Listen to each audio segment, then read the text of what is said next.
Here is an example how to use cyclic acetal to protect either aldehyde or ketone in a different type of reactions.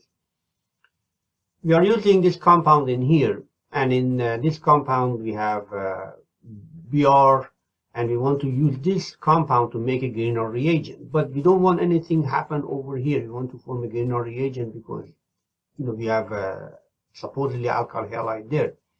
So in order to make sure that the reaction happens on this side, not over here, what we do first is to add ethylene glycol to form this cyclic acetal. So by forming this cyclic acetal, this carbon is protected, so nothing is going to happen to it after we add magnesium and ether.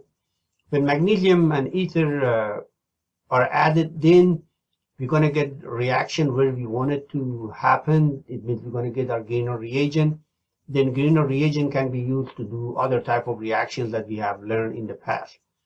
Now in this example, the Grignard reagent that is formed in here is reacting with the, this ketone, and when it reacts with the ketone, Grignard reagent which we have in here is going to attack that carbonyl carbon to give us this compound in here. Now what we want to do is to get rid of this cyclic acetal and this magnesium and Br that we have in here. All we need to do is to acidify the solution to make our alcohol. We learned how to change the Grignard reagent to alcohol before, and now we are learning at the same time by acidifying the solution, you get rid of the cyclic acetal and you get your aldehyde that you were trying to protect. The Witting reaction is a reaction in which you can use aldehydes or ketones to make alkenes. So that's another way how to make, how to make an alkene. And to do this type of reactions, first you have to make this, which is known as yelid, and this is a phosphorus yelid. So this has to be made first. Then when you make the yelid is going to react with your aldehyde, or ketones to give you the alkene. So it is important that we understand that this has to be made first before we can do the reaction. In this slide, we learn how to make the yelid, like I mentioned before, that you need to make the yelid first. So to make the yelid, you need to react your triphenylphosphine with alkyl halide, and you want this alkyl halide to be primary. Primary alkyl halide works better for the yelid, to form yelid. So when you use primary alkyl halide, then your primary alkyl halide is going to react with your triphenylphosphine and to give you this salt in here. Then you add butyl lithium, right? So the order that you add this reagent is first you add the triphenylphosphine alkyl halide, then you add your butyl lithium. When these reagents are mixed, then we get what is known as yelid. Then yelid will react with the aldehydes and ketones to give us the alkene. So we learned that the yelid has to be made first. Then when the yelid is made, it's going to react with your aldehyde and ketone, and then you get this substance right there. Then it's going to go through rearrangement. All right. When the rearrangement is done, then you're going to get your alkene. So this is, a long kind of rearrangement is happening to the substance. So when, as you can see in here, like I told you before, that there is a lot of bond shifting, in here. And then when the reaction is done, you get an alkene. And this is another way to make an alkene. And so alkenes can be made from ketones and aldehyde. Here in this example, we are learning how to make an alkene using the Witting reaction.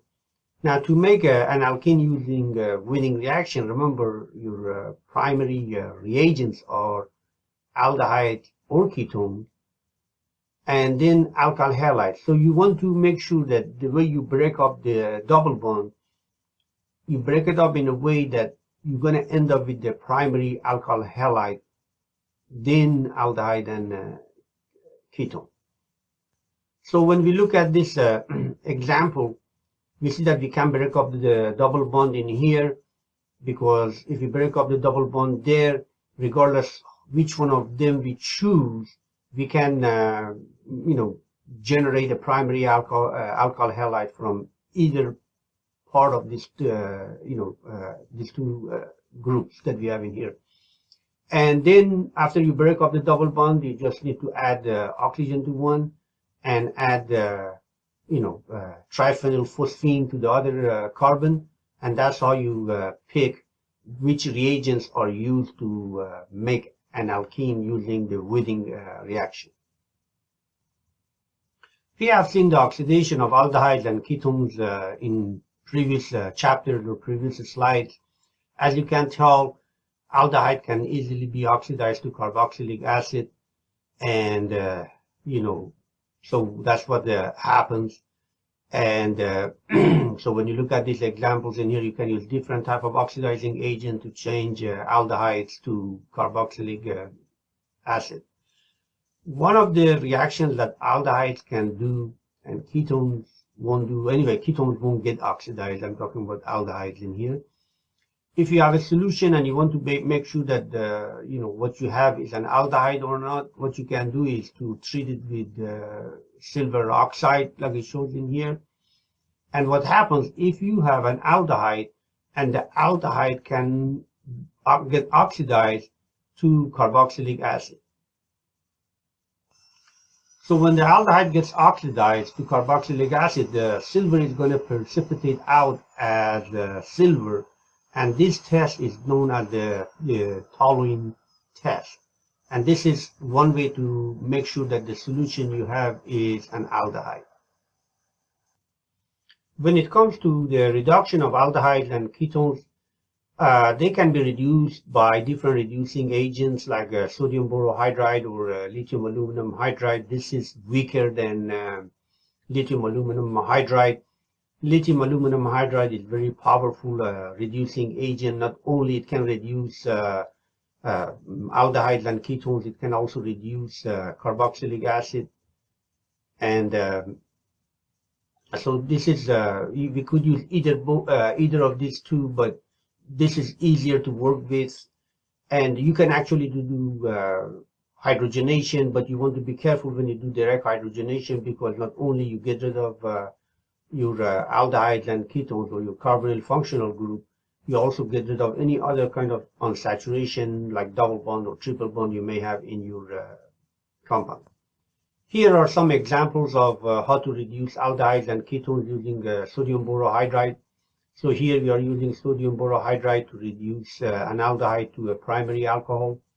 And here we are using sodium borohydride to reduce a ketone to a secondary alcohol. So like I said, you could use sodium borohydride or lithium aluminum hydride, or you can do direct hydrogenation if you don't have any other functional groups that you're trying to protect. Here is another example that you can do the reduction for aldehydes and ketones using lithium aluminum hydride. And the only thing is lithium aluminum hydride not only will reduce the carbonyl groups, it will reduce carboxylic groups if you have in your compound. So this is very strong reducing agent. Here is an example of catalytic hydrogenation or direct hydrogenation, and this is difficult to control, because what happens, not only it will reduce the double bond in here, it also will reduce any other unsaturation that you have in your compound. So this is if you want to get rid of any kind of unsaturation that you have in your compound. How could you change an aldehyde and ketone to an alkane? These type of reactions are known as deoxygenation of ketones and aldehydes. So the reagents that you can use to do this type of reactions are known as Clemmensen reagents or Wolff-Kishner reagents, or the techniques are known as Clemmensen reduction or Wolff-Kishner reduction. And basically what happens, you get rid of that oxygen there and you're going to end up with an alkane. Here are some examples of Clemmensen reduction.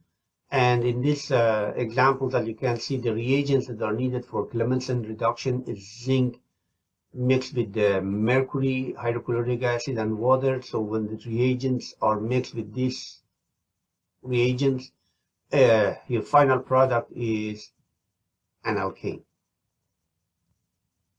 Here are some examples of Wolff-Kishner reduction. And to do this type of reactions, hydrazone is the reagent that you need, and this reagent needs to be heated in a strong potassium hydroxide solution at very high temperature, and the solvent that you use in here is a glycol. And so when you treat your aldehydes and ketones with very basic at high temperature solution, then you're going to end up with an alkane. And one of your other product is always a nitrogen gas, so you have to be sure that the gas is not trapped to cause any explosion.